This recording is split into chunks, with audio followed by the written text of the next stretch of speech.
I am completely on mute. Good morning. I'll start that over again. Hey, everybody. Happy New Year to you, wherever you are in the world. So happy that you joined us today. You are tuning into Black Mental Health Matters. And on today's episode, we will be talking about setting intentions, what that looks like, how to start our new year off right, the things that we want to do. We want to vision cast. We want to be able to see our year before it even starts so that the things that we do will lead up to it. We are joined by two amazing guests who are in the mental health field. You will meet them and hear our lively discussion when we come back from our intro.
Hey, everybody, we are back, and this is our Setting Intentions episode for the new year 2024. We crossed over into a new year according to the Roman character, and we want to make sure that we are setting good intentions and making sure that we are setting our year right.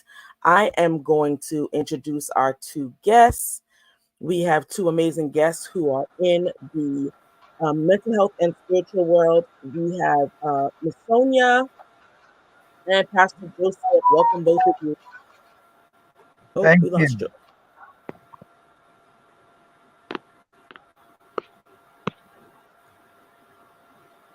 Oh, there we go. Hello, Sonia and Pastor Joseph. How are we? Greetings. How are you? Good. Thank you both for being here. I'm gonna let you both introduce yourselves. Let us know a little bit about yourself, what you do in the mental wealth field, and then we'll get into our discussion. We'll start with you, Sonia. Good morning, everyone. I am Sonia Harte. I'm a licensed spiritual practitioner with Centers for Spiritual Living, and our headquarters is in Colorado. However, I am in Barbados. What we do is work with persons at the soul level. We look at what's going on spiritually and at the soul level and help people to return to that place of wholeness. Regardless of their religious background, we are more or less an interfaith organization working with people across several different faiths. And that's basically what I do, help people return to that place of wholeness. And with that, I'm complete. Awesome, love it. Listen, the goal is for us to be whole, so that's awesome. Pastor Joseph, can you let us know who you are, please?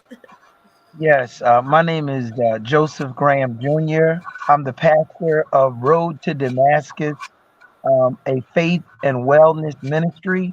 I'm based out of Charlotte, North Carolina. I started Road to Damascus campus outreach at UNC Charlotte many years ago, and then it grew into a church.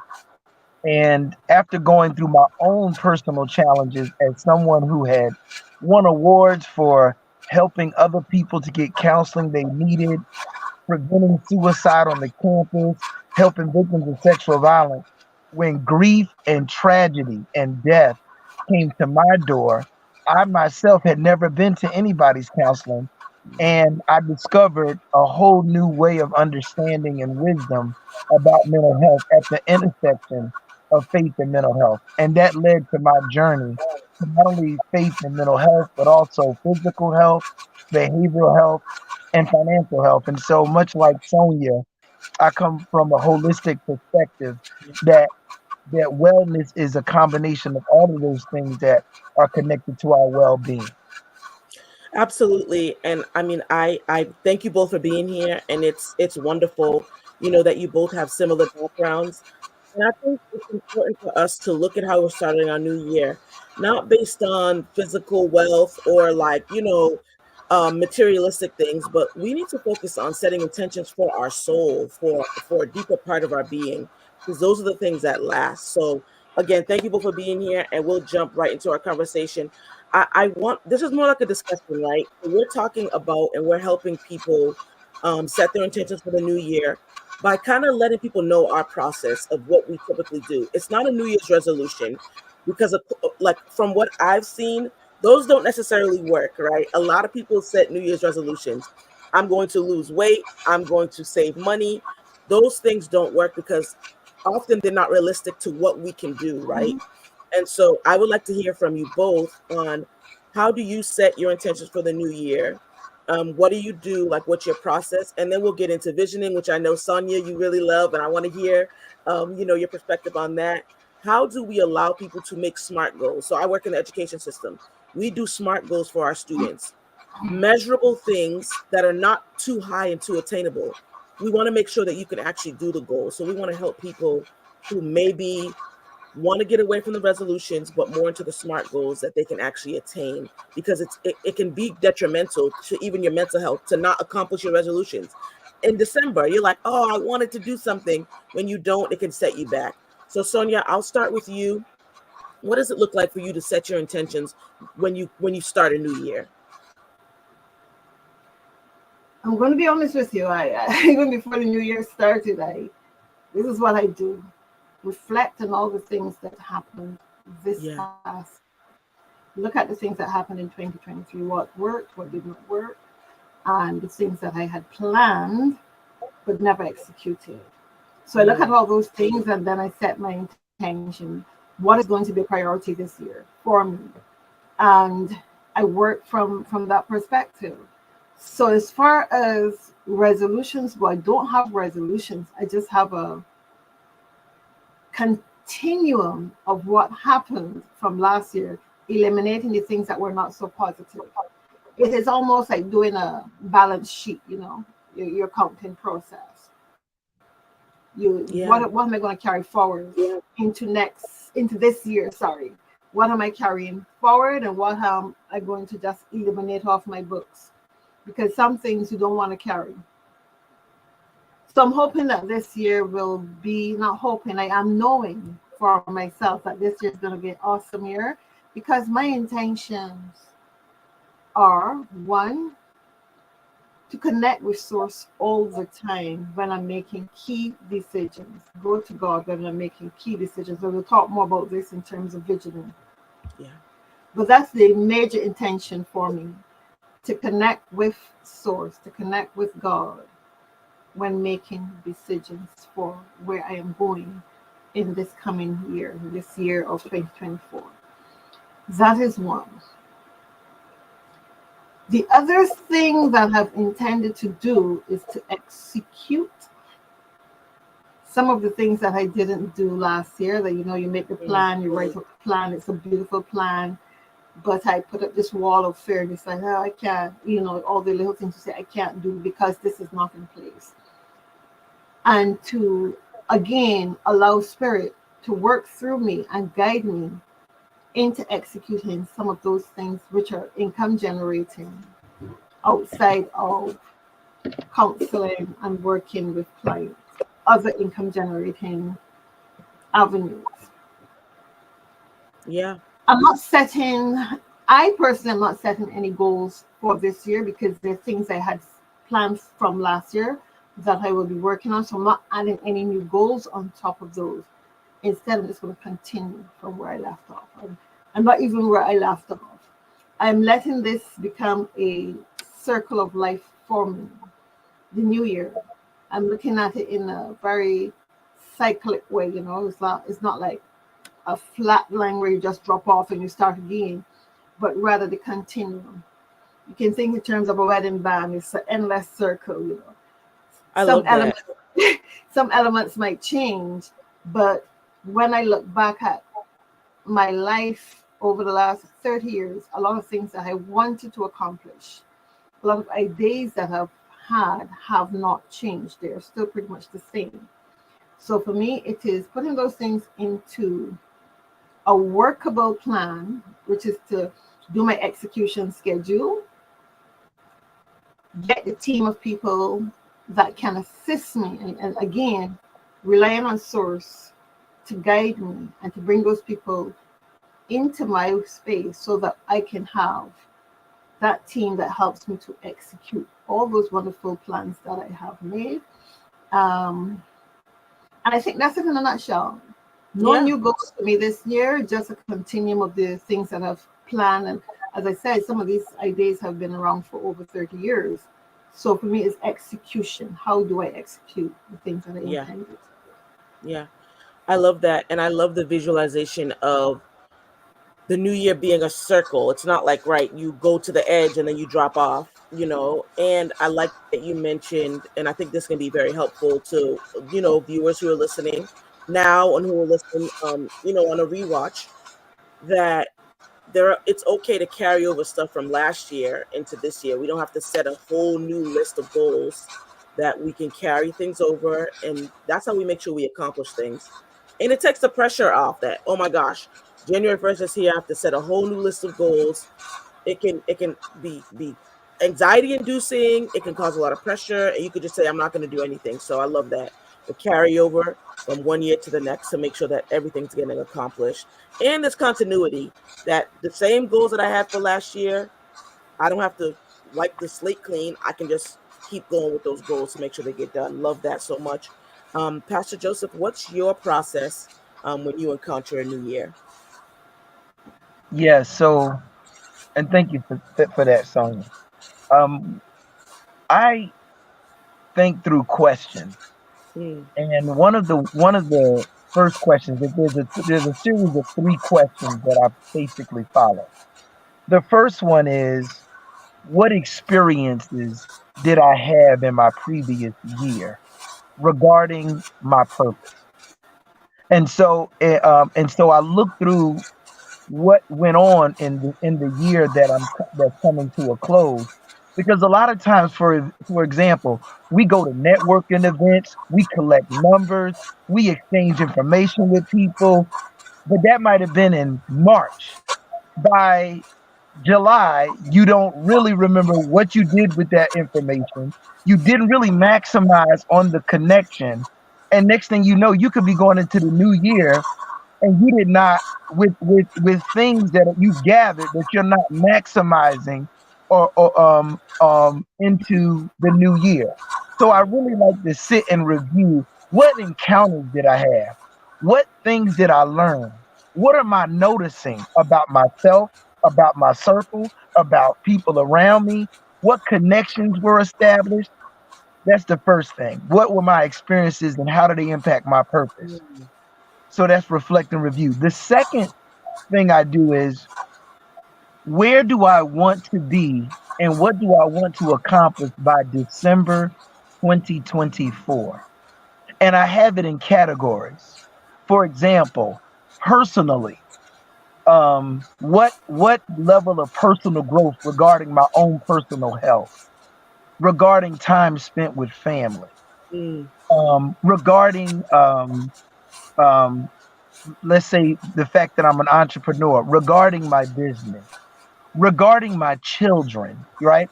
So I look at, what are some things that it may be about a goal when it comes to saving.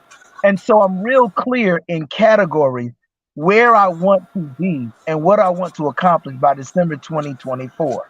What that does, it when I look at that, I then work myself backwards Mm. to what would have to happen in the previous months for me to land where I'm targeting for December 2024.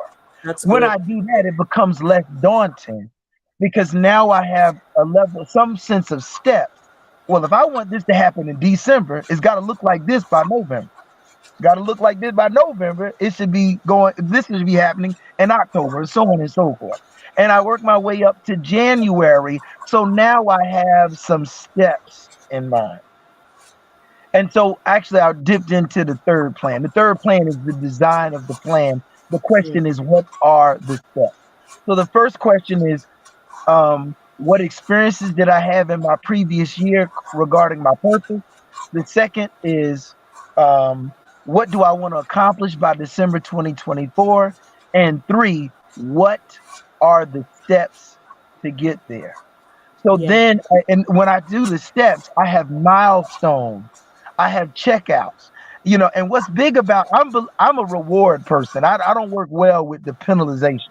So in other words, if I write a goal down for the week and I accomplish that and I check it, then that's, even if it's little, write down what you want to do, Yes. and I do it, boom, that's a W, right? And so Yeah. that helps. So when I do run into something that maybe delayed, didn't happen, I already have some W's to really manage my emotions and not feeling overwhelmed or underperformed. That is wonderful. I mean, you both have given such helpful advice. Sonia, you talked about more like setting your intentions from an accounting perspective, like having the ledger of things you want, the carryover. And Pastor Joseph, what I'm hearing from you is that you have to have a blueprint, just like when you build a house. You have the blueprint, you set the plans, and you do things like that. Those are key things. Like, I'm a visual person, so I'm looking at those two things like, ooh, this is something that actually can be done, and this is something that you can do for the plan. When you're saying the little goals, it's small measurable pieces, you know what I mean, that you can just eat all year, and then at the end of the year you're like, ooh, this is something that has been accomplished and is done. Sometimes we pile on everything, like November, December, we start saying, ooh, I need to get this done by the end of the year. We're stressed, and when we don't get it done, it can really take us down. So this is wonderful. If we want things accomplished by the end of the year, all year we should be working on it and having those measurable goals. And I really want to say, like, having a team that will help you, you know what I mean, even a couple people, those accountability partners, but we'll get into all that. So thank you both, for just mentioning what you do. I think it's super helpful because sometimes it can be a daunting process to plan out your whole year, but if you do it, quarterly. I mean, if we're talking about the banking system again, quarterly you reevaluate. Quarterly you have meetings and you see. And I like also, Pastor Joseph, that you mentioned you do things personal to you. Sometimes we look at other people and we set our goals that way. And then when we don't accomplish them, well, it wasn't for us. So thank you both. That was awesome. I'm even taking stuff for myself, like, oh yeah, because that's wonderful. And from that perspective is very helpful. Just saying, hey, I see a comment. Hayakua from Ghana, thank you for tuning in. Please let us know. Anyone else in the comments, please let us know how you set your intentions and set your goals for the new year. This is, an interactive chat. You can just let us know what you do. What are some things that you do? All right. So I also wanted to kind of touch on, so we talked about the SMART goals and we talked about how to set for the new year. So 2023 could have been rough for a few people, right? Some people experience loss. Some people experience, just bad feelings of grief, anxiety, stress, depression, and all that. When the new year comes, we often reflect, and Sonia, I think you were mentioning this, we reflect on our past year. How do we help people navigate a healthy reflection so that we're not reflecting and then becoming even more sad, or we're like, oh man, I didn't accomplish this, or I didn't do this, or I lost so much. How do we help people reflect in a safe and healthy way? Pastor Joseph, I'll start with you. What is that process for you when we're looking back over 2023? It wasn't all wins, right? There were some losses, there were some minuses. How do we help people navigate healthily in the reflection period? I think, yeah, one fundamental perspective to help is, as crazy as this is going to sound, but fertilizer is made out of feces. And the reason why that's relevant is because when we look at how nature operates, how it was designed, that which is considered waste, when properly gone processed, it actually gives new life. Wow. And so that is the perspective we have to have when we look over even tragedy over the year and say, where is the fertilizing element in the adversity that I dealt with? Because Wow. it is there. To Wow. be persuaded and convinced that it is there is very important. Unless a seed is buried to the ground, new life can't come forth. Right. And so even our losses are learnings. And so that is the perspective we have to have when reviewing our year, that inside of every tragic moment is a seed of triumph. And so then you make it almost adventurous to discovering it. That is great. That shifts the perspective, because we sometimes look at our losses as, oh, we failed, we didn't accomplish this. But if we change our lens and our viewpoint, then we're seeing, okay, how did what I did not accomplish, or this didn't work out the way I wanted to, how can this propel me into my goal, into what I'm doing? I love that. That's really good, and that's really helpful. And I know that a lot of people are going to be helped from that it's not just about losses. It's not just about what you didn't do. How can you take what you didn't do, what you weren't able to accomplish, and shift it into something else? Very, very, very, very good perspective. Sonia, what about you? How do you healthily reflect? I do a lot of journaling. I Mm, write things out. I write where I'm at, how I'm feeling, and about things. Things come up. I would encourage people to journal, to write things out as they happen to you and through you. In addition to that, reflection for me also happens through art. I like to paint my feelings sometimes. Get all that darkness out by painting.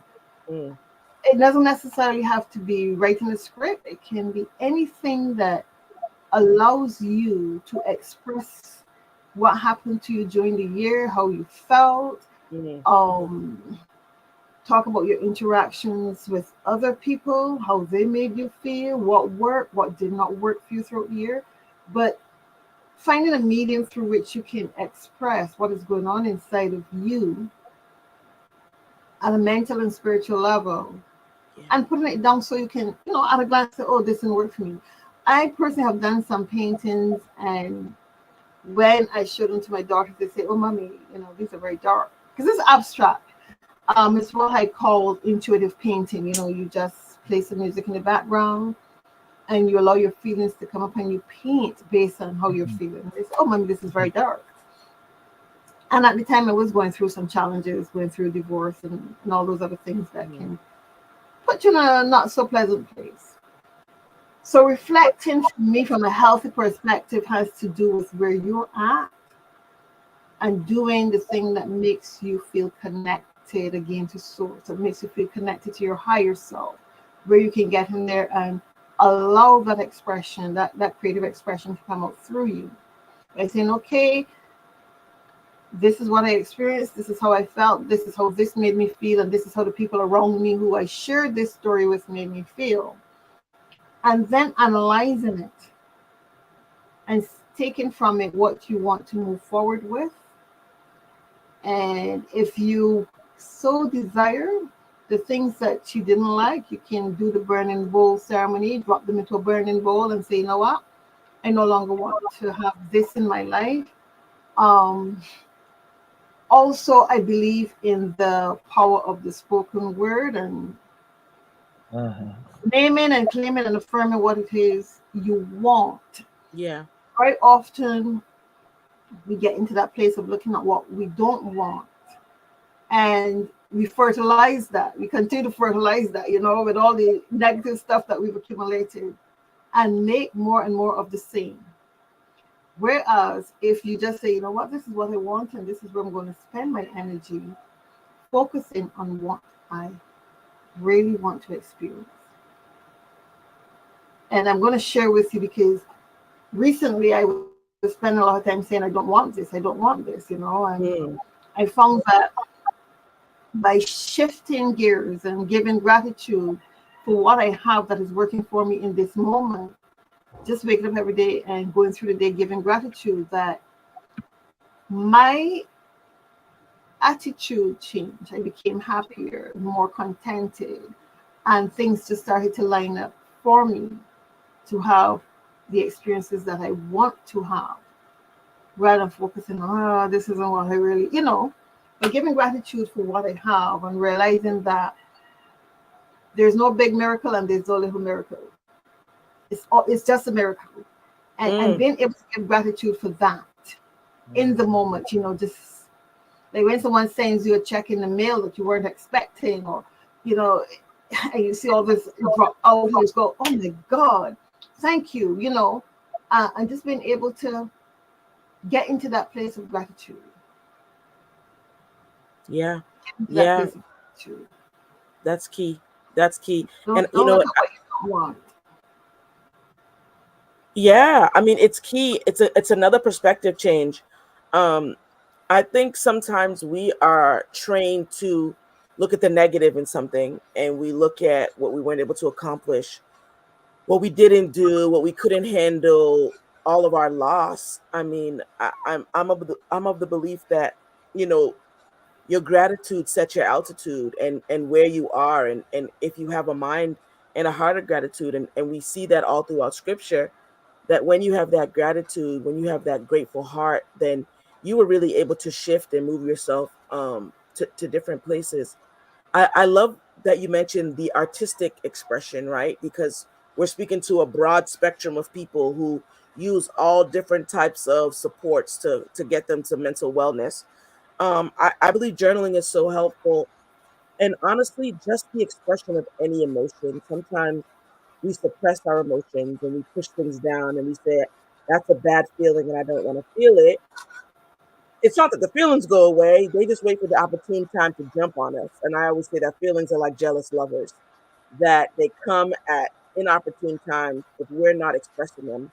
And so reflecting on our losses and seeing what can be used as fertilizer, and then journaling and allowing ourselves to express ourselves artistically allows the emotions to come up. We might cry, we might weep, we might feel bad, but we're letting those feelings process, and then we're saying, all right, we're still able to accomplish our goals. And so I love that. And I think I want to shift into, it's just personal for you two, like based on our reflection, right? And you've both listed how to healthy reflect, which is great, that we don't have to ignore the not so nice feelings or the negative things that happened this year, but we can think about them and then use them to propel us forward. What did this year teach you both? Like, what were the lessons that you learned this year? And then how do those help shift and shape this year? Sonia, I'll go with you. What did you learn this year that will help you? What did you learn last year? Excuse me, 2023. What did you learn? And that's going to help push you into 2024. I'm going to say I learned to practice the art of being silent. The art of being silent. To sit in the silence. To sit in the silence. And I was recently in a visioning session, and the leader of that session would always say, "Speak, Lord, your servant heareth." And that's something I want to take forward into this year when I'm doing my visioning and my meditations, is to say, "Speak, Lord, your servant heareth." Very often I found I'm going through my challenges in life, got a little chaotic, and I was telling everyone who would listen to my story. And it dawned on me one day that, one, I was speaking with people who were not like-minded.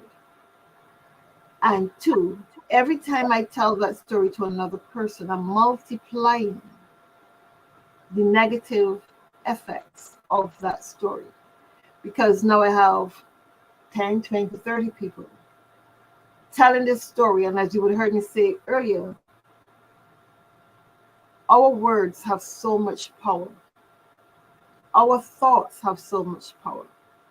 And this is all biblical, yeah? Before you ask, I have heard, which means the minute you have that idea, that thought, it has been heard.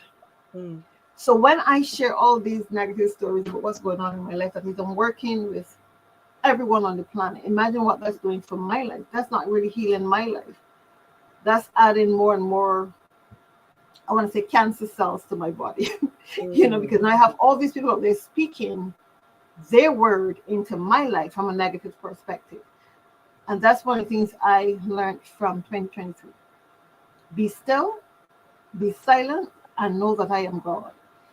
You don't need to share your story with everyone. You really don't. The other thing I learned from 2023 is to be truthful with myself first. Mm. Yeah. Be truthful with myself first. We'd be surprised the amount of lies we tell ourselves daily, and then we transfer those lies to other people about ourselves. Right. But what I've noticed is that the picture that I painted of myself, I painted from my own mind. Mm. Because my mind wasn't in the right place. So my life tells a story of what is really going on with me and not necessarily what I say. There's a quote by, I think it's Waldo Ramsey. Let me get his name. Don't let me get his name incorrect. But this is the quote. What you are doing is shouting so loudly, I can hardly hear what you're saying. And I've always used that quote for my life, like a form of spiritual bypassing, because the reality when I look at my life is it wasn't really working for me. I was saying one thing and doing something completely different. Right. The other thing that I'm taking out of 2023 is sacred selfishness. Be kind to me first. Love me more than I love anyone else on this planet. Be kind to me. Take care of Sonia first. I'm putting on my own oxygen mask before I look to see who else needs oxygen. Because if I don't have oxygen, I can't give you oxygen. I can't help you. Right. And as a spiritual practitioner, I have to make sure that my cup is full and overflowing when I go out to assist other people. And it has to be full of good stuff, stuff that's going to be vitalizing and really get people on that path of wholeness. I cannot show up for clients and bring an atmosphere of negativity, bring that negative energy to people. You can fool yourself, but you can't really fool spirit. And those are the things that I'm bringing into 2024, the things I'm letting go, the things I've learned from 2023 that really resonated with me and that I have made the intention to work with in 2024. Self-love, sitting in the silence, and not sharing my story with whoever have a pair of ears. All those are so amazing and so protective of ourselves. I like that, I know you had mentioned sacred selfishness on another broadcast. And it's important for us to do that, especially as we speak to people's spirits, right? That we are always pouring out, making sure that we're full. I think that's the highest form of self-love, is how we take care of ourselves, because we have to take care of so many people, and so many people are depending on us. And if we're not okay, then we really can't help anyone else. Pastor Joseph, what did 2023 teach you, and how are you using those lessons to push you into 2024? The thing that stands out the most, or the phrase that serves as an umbrella of the things I learned, is there is no self-care if you're not self-aware. And I say that to say because just like anything that becomes popular, it often gets misunderstood, co-op. And so self-care, especially coming off of COVID, which is still a reality, self-care has taken on forms that are not actually a fulfillment of what it is actually defined as. In other words, we know the reason I say self-care without being you can't have without being self-aware is because one must be honest with themselves and where they are not healed, where their deficiencies are, where their wounds Mm. are located, Mm-hmm. what aspects of their mind, body, and spirit are injured, Mm. so that you can actually do self-care. Because care by definition can't happen if you've not identified it, what's wounded, what's hurt. Right.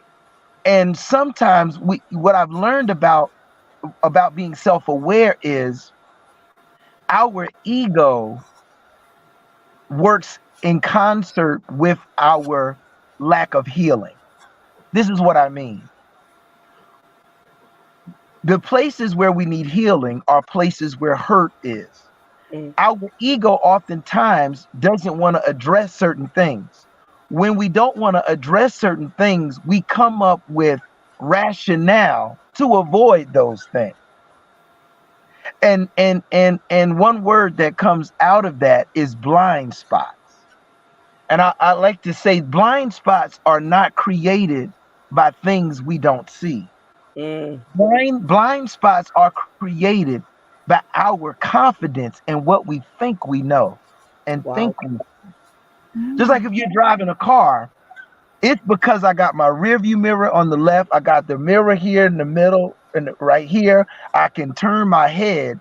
So because of what I can see, I have a confidence Mm. that actually causes me to miss what's out of my purview. Wow. That's why counselors make the worst patients, nurses and doctors make the worst patients, teachers make the Right. worst students, because we are so convinced of our knowledge that we miss our deficiencies. Mm. That's why everybody has to have a mentor, no matter how phenomenal we think we are. Mm-hmm. And so I have learned that there is no self-care if you're not self-aware. And a part of being self-aware is having someone you trust to be accountable to. Mm-hmm. Or you will rehearse events because every time it's time to change, your ego connects with your pain and comes up with a reason why to dodge what you really need to deal with. So that when folks talk to you or your peers say, well, have you dealt with that? You know how to out talk and drop the phrases and give lingo to dodge what you need to deal with. That's good. And, but when we decide to say, you know what, let me be real about where I'm not healed and stop dodging it. So that would be the thing that I've learned the most. Always do inventory on, let me not keep saying I'm doing self-care. Is my self-care become an avenue of distraction to me dealing with my issues? Because we can do that too. Absolutely. As a pastor, we all, we sometimes we know how to preach and praise over actually sitting down and dealing with situations and Wow. circumstances. Mm-hmm. And it sounds good. It sounds politically correct. But when the crowd goes home and everybody's alone and you're there by yourself, it's like, nah, you were really good today. You won an Oscar, but what you need to deal with yet waits upon you. And I'm Yeah. gonna just say the last part too. The skeletons in the closets of our parents become the imaginary friends that our children play with. Mm. So the things that we as adults don't deal with, and we become so smart in ourselves and think that we've avoided something, it manifests in our children. And we look at our kids like, where they get that from? No, they're dealing with the residue of unfinished and unaddressed circumstances you got going on. Yeah. So don't look at them like you don't know. So all of that is a part of that. There can be no self-care if you're not self-aware, because we can't ask people around us, and even especially our children, to operate in a level of reflection we have not yielded ourselves to. Ah, boy, I think when information needs to hit you or you need to hear it by how deep it cuts, right? And some people have to be cut so that you can feel like, whoa, this is something that I need to do. I mean, we're talking about being accountable. We're talking about being responsible of our own actions. We can't blame mommy. We can't blame daddy. We can't blame anyone else. We have to be responsible for our actions. And we have to take a real look at ourselves. I mean, sometimes we look at the reflection that we see is kind of glossed over or we've prettied it up, right? Filters are so popular on social media. We've put a filter over our own reflection so that we can't even see what we really look like. This is just a discussion for either one of you, right? Just to kind of touch on what you were saying, Pastor. What are the steps that someone who is struggling with that admittance to where they really are, like, this is actually where I am. I could be a therapist, I could be a pastor, I could be a counselor, right? Because we make the worst patients, we make the worst everything because, right, our knowledge supersedes everything. And we were talking on the spirituality and mental health episode saying that, right? Like, what we know usually blocks what we're able to learn. And we say, oh no, I went to school for that. Or I have my license in that and I have my degree in that. I don't need any more help. And that's not helpful to us. So how does someone who's stuck in that rut, right? How does someone get out of that rut? What do those steps look like? And speak to that pain that might be felt, or like the hard task of really looking in the mirror and taking off the filter. My mother and father, who are no longer with us in the natural, they were master teachers at respecting people's human dignity. Mm. We were the house that when folks having problems in their marriage, they came over. When kids ran away from home, they came over. When folks had situations, and my mom and dad were masters at helping people without robbing them of their dignity. We've all dealt with somebody. They'll help you, but they're going to drag you, remind you, and the whole 9 yards. But my mom and dad had a way of doing that. The reason I say that is, to answer your question, is the first thing we need to do is take our crowns off and our titles off. Mm. See, when we accept the fact that you're human, then you no longer have the pressures of trying to show up in perfection. Right. How we have boxed ourselves in and created these realities where we don't want to face the truth because we've allowed our accomplishments, our titles, our accolades, and things that we've done and titles we've been given to define us. When in reality, you're that child. You're Stephanie, you're Sonia, you're Joseph. Before doctor this, counselor this, yep, professor this, CEO that, you're human. And when you go back to that human element, you lay all of the pressures down.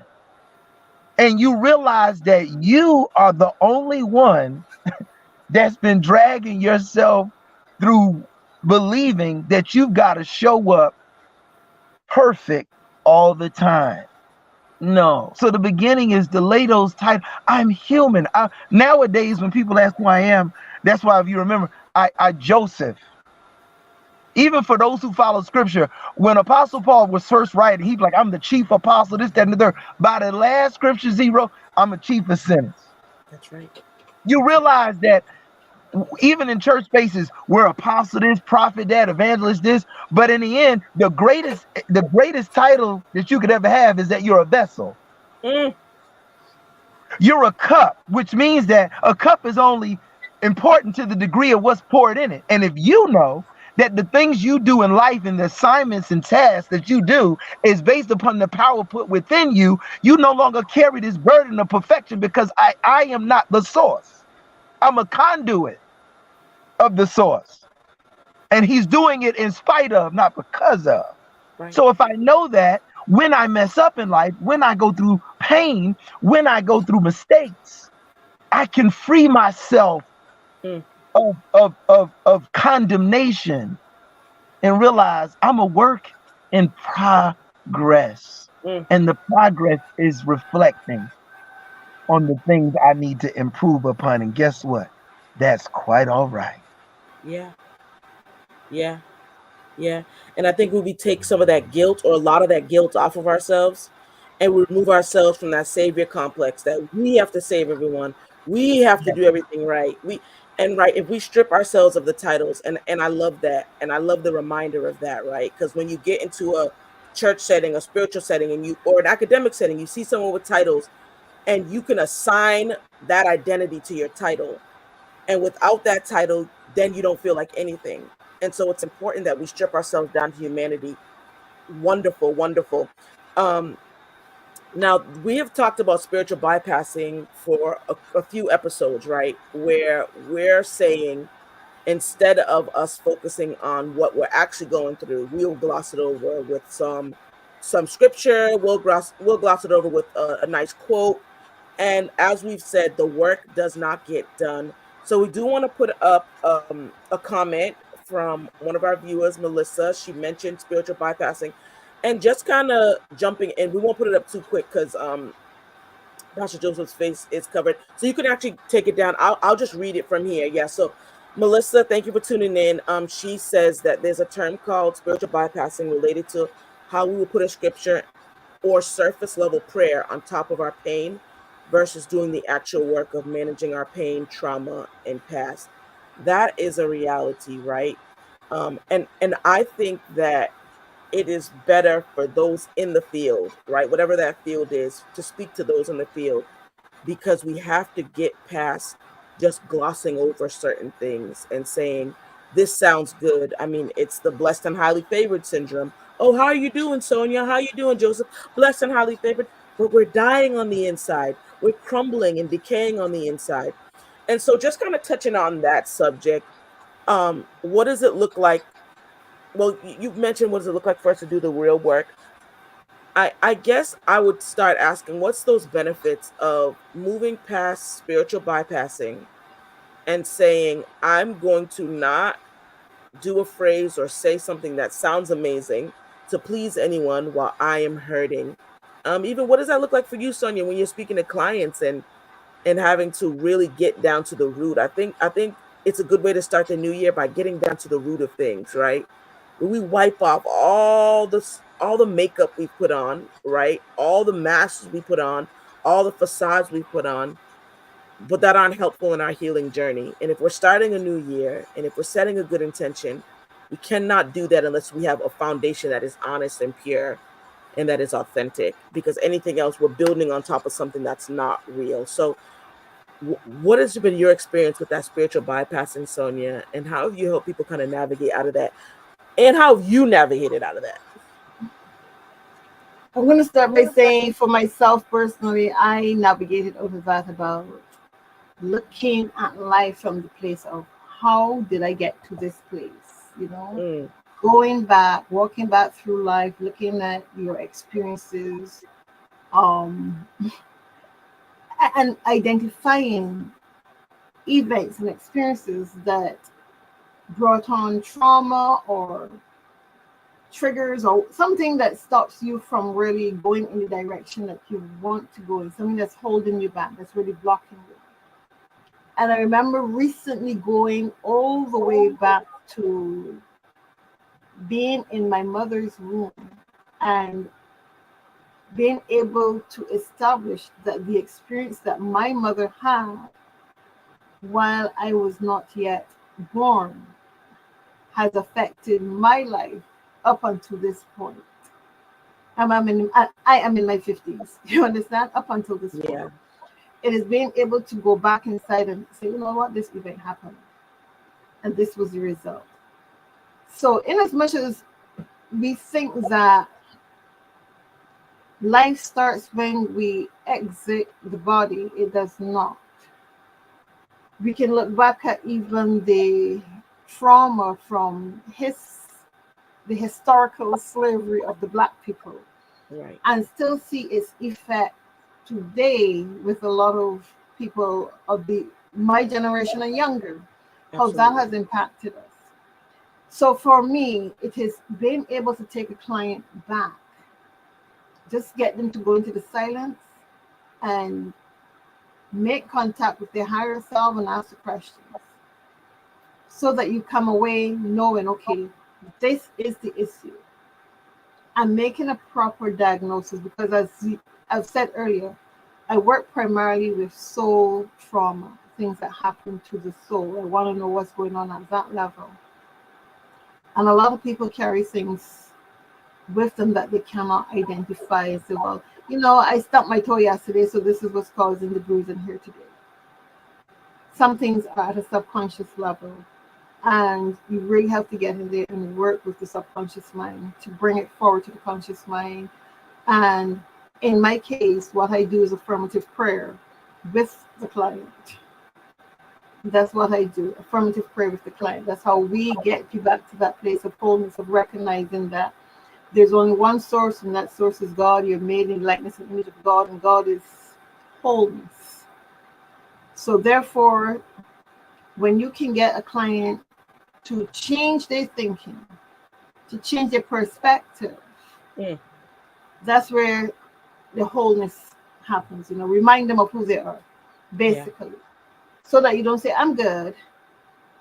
You go beyond that, and you say, you know what, I'm made in like this in the image of God, and if I am made in like this in the image of God, therefore,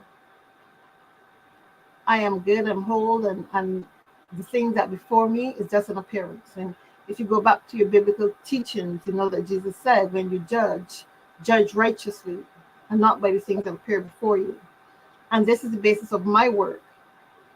My work is based on the teachings of, and I should say, on the ministry of Jesus, so to speak.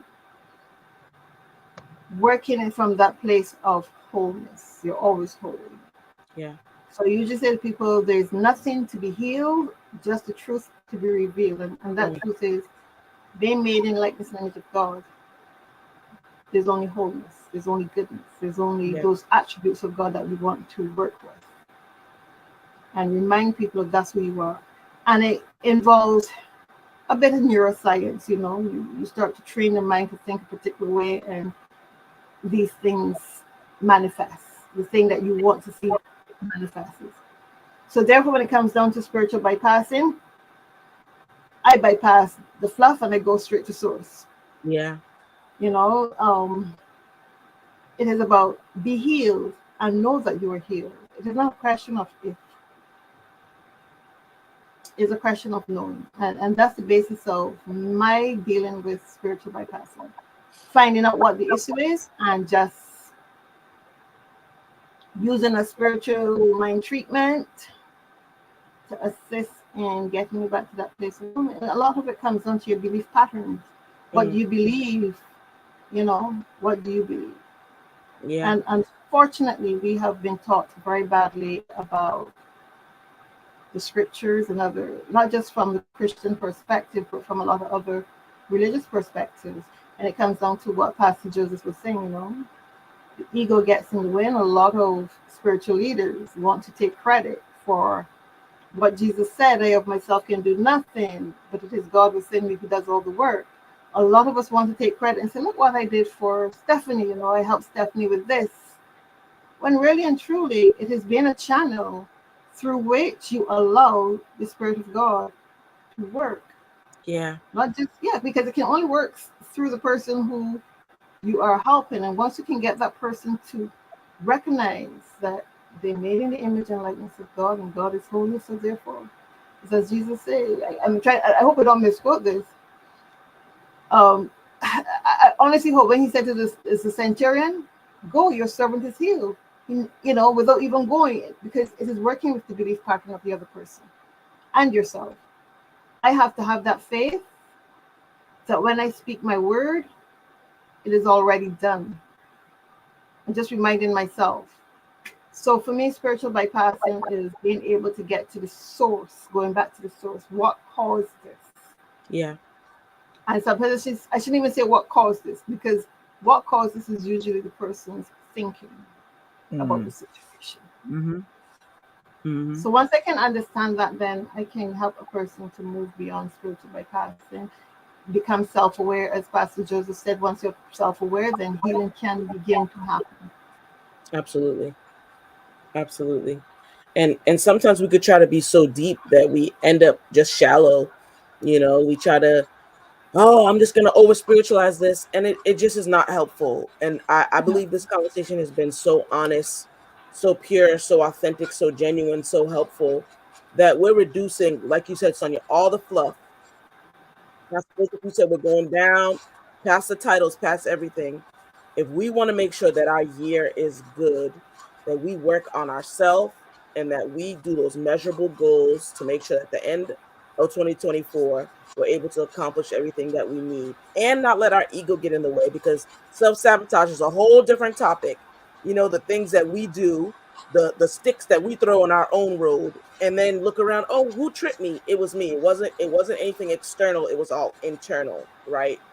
So we are coming up, we're going to be wrapping up soon, but I wanted to provide some space for us to talk about what it looks like for you to vision cast for your year. And then I want to give you both a chance to speak some affirmations or some positive things to our viewers, right? To set them into this new year. So what is visioning? How do you envision your year? How do you use those tools to make sure that you are planning out what you need to do? And then as we wrap up, we will leave our viewers and ultimately ourselves, right? When we hear the spoken word, it settles on us too. We'll leave with some positive affirmations to make sure our 2024 is amazing. So what does visioning look like? Anyone can answer? Well, I'm going to go with my form of visioning, which is based on Dr. Michael Beckwith's visioning. And that is usually 5 to 6 questions that you ask. And the first question is usually, what is Spirit's highest goal for my life? And that can also morph into a special project you're working on. So let's say I was working on establishing a church in Barbados. I would ask, what is Spirit's highest vision for this church unfolding? And I would ask another question is, what must I release for this to happen? What must I embrace for this to happen? I'm trying to remember all the other questions from the top of my head. But I know the final question is there anything else that I must know? Is there anything else that I must know? And I did this just a few days ago on Sunday, yesterday morning actually. Our service was about vision. So it is, what is Spirit's highest goal for myself? What must I release? What must I embrace? I don't remember the fourth question off the top of my head, but at some point in time, we can probably post them on LinkedIn for people to see. Mm-hmm. That is what vision is for me. It is going within that silence, entering that temple, that temple, the holiest of places where God resides within you, and communicating with God, asking God's guidance rather than visualizing. Because when you're visualizing, you're using your mind and all the other organic stuff you've been taught over the years to look out at life and say, you know what, I want this, I want that, and visualize it happening. But in this case, you're saying, you know what, I of myself know nothing. Yeah. Let me seek the guidance of God. Let me seek the guidance of Source, of Allah, wherever your spiritual path takes you. But seeking the guidance of Source, rather than saying, you know what, I got this, and you visualize for what you want and not allowing Spirit to guide and direct you. And again, this is all biblical, comes back to that passage in the Bible, speak, Lord, your servant heareth. I'm not a biblical scholar, but I know it's somewhere in the Old Testament where he was calling someone and the person was answering, yes, Lord, speak, your servant heareth. And I think if we can make God or source. So even if you're atheist, whatever practice you have, spiritual practice you have, if you can make that source from which you gain your spiritual practice the ultimate being that you go to when you're visioning to assist you, I think you'll have visions that line up with your goals, because you're asking from a higher place. You're not asking your friends, you're not asking your parents what they think about this, but you're allowing spirit to speak to you directly.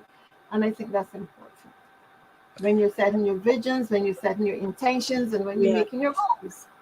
Yeah, it really is. And you know, that passage was Samuel, and yeah, it's They have Samuel, it. and he keeps going to Eli. You know, Samuel was dedicated back to the temple. He keeps going to Eli, and he's like, I hear a voice and someone saying, did you call me? You know, did you call me? And I think that's such a good way to look at vision, right? That we allow God to write and set our itinerary. There is no vision, you know, unless we're allowing God to set the itinerary for our year. And you know, it's important, and it's important, I think, to write the vision, right? Habakkuk says that, write the vision and make it plain, right? We're writing that vision down, we're seeing it, we're visualizing, we're able to make it, but not that we have the pen in our own hand, that we allow God to really write our itinerary, because we don't know. We don't know the future. We don't know what this year is going to look like. I would rather trust the one who does to set the itinerary, because it makes the most sense. Pastor Joseph, what does your visioning process look like as you start out a new year? Well, you just touched on Habakkuk 2:2.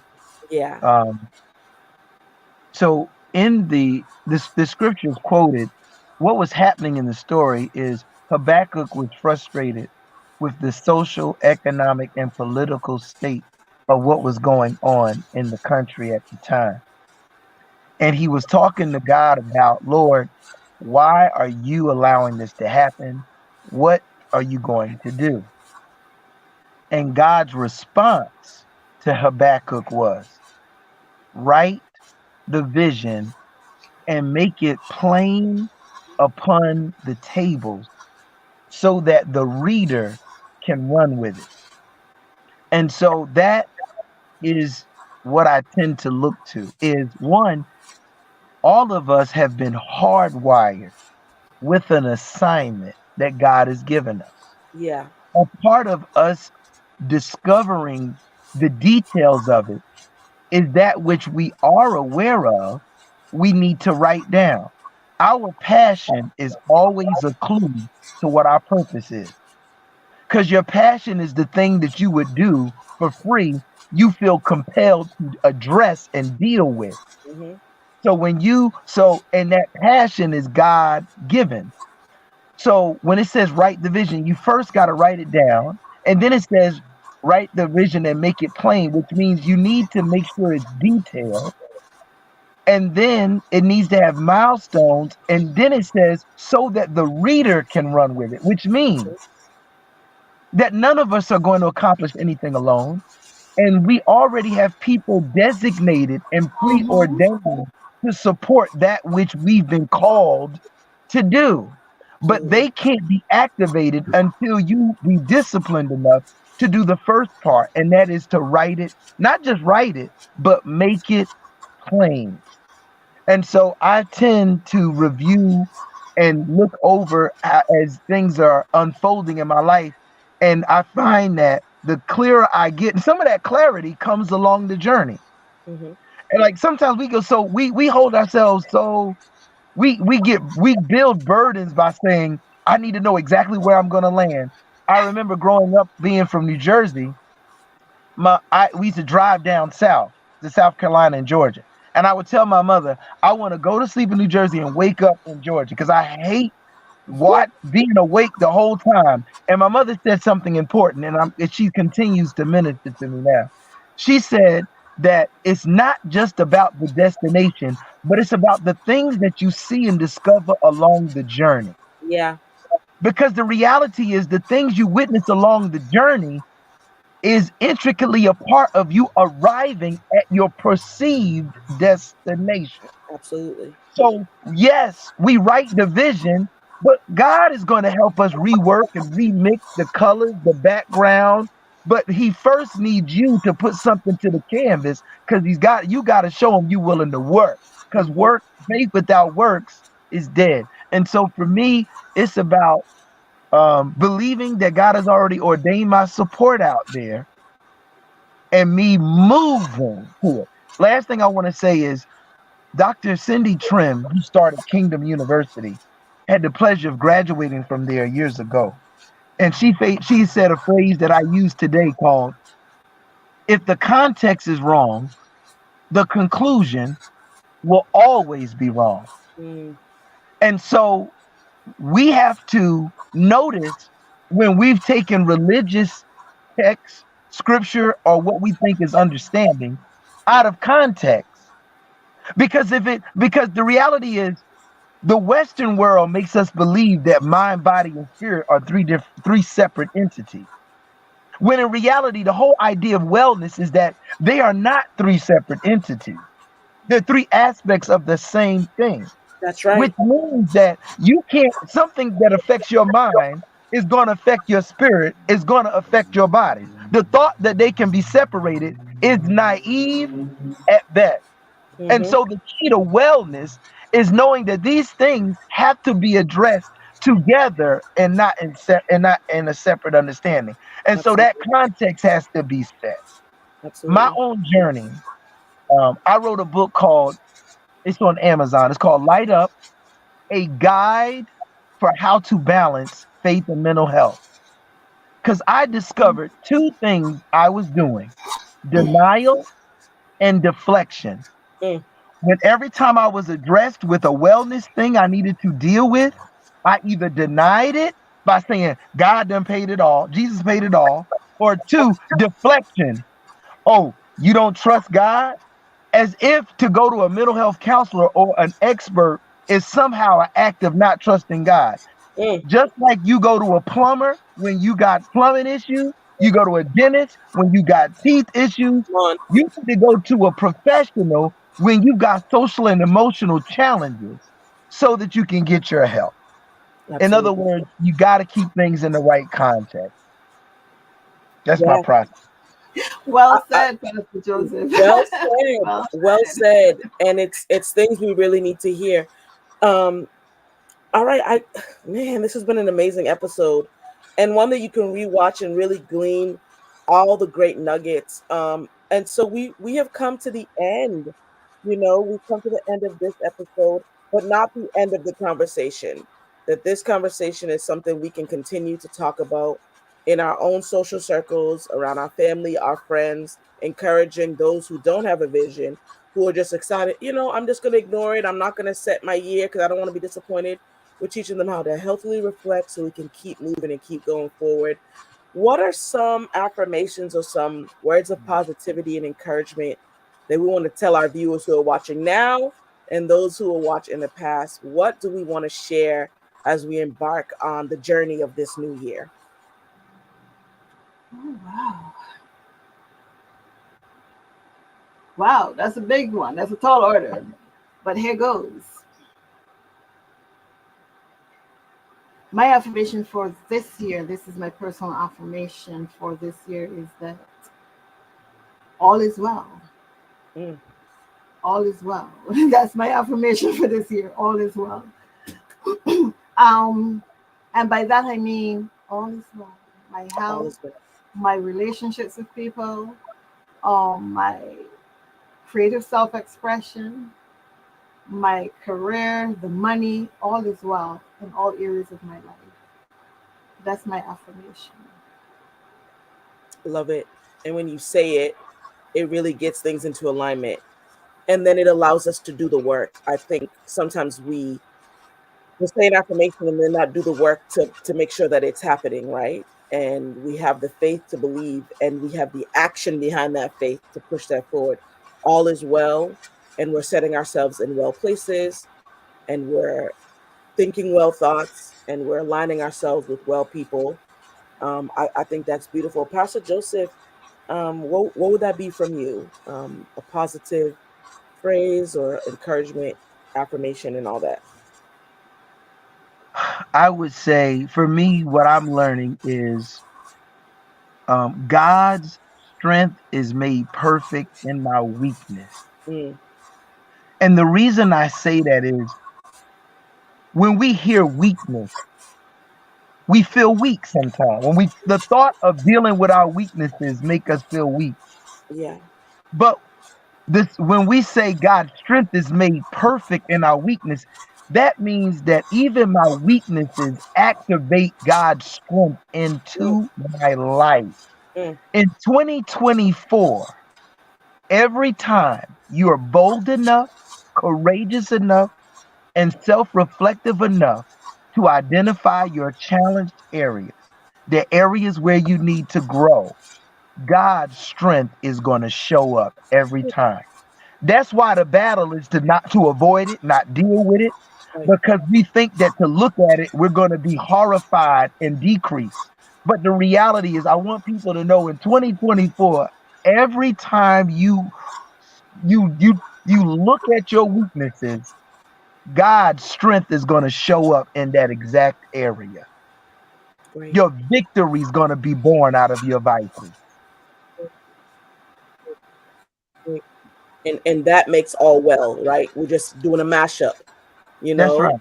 and all is well because in our weakness, the power of God is perfected. I mean, honed in. It's its best when we're at our weakness. And that That's means right. all is well. It's one big cycle and circle. I do want to read Gloria's personal affirmation. She says, I will not allow anyone or anything to cause me to corrupt or compromise my covenant with God or my covenant with myself. Amen. There we Amen. are. We Amen. are Amen. focused. We're taking Amen. accountability. We're taking responsibility. And we are going to flow into this new year with power, strength, encouragement. And we're going to allow our destiny helpers, those who've been assigned to help us accomplish our goals, to come to us. We're going to remain open. And the goal is to be whole. Thank you, Sonia. Thank you, Pastor Joseph, for your insight, for your gems, for your wisdom. Thank you for sharing. Thank you for spending the first day of your new year here. You know what I mean? Thank you. What a great way to open up our new year, right? Thank you so much for your time and just for your dedication. Much appreciated. To all of our listeners, those who are in the comments, thank you so much. We thank you for tuning in. Share this with someone you think would really benefit from this, right? We want this to go around so people can really hear how to have an amazing new year. It's not difficult. We have to eat it in small increments. Don't get overloaded. Don't get stressed. Stay focused. And by December 2024, we'll be like, ooh, our goals have been accomplished because we were able to pace it out. Write the vision, be clear and precise, and have an amazing new year. Thank you for tuning in. This has been Black Mental Health Matters, and we will see you on our next broadcast. Happy New Year and blessings to you. Yes. Thank you. Happy New Year. Thank you also. Happy New Year to everyone watching.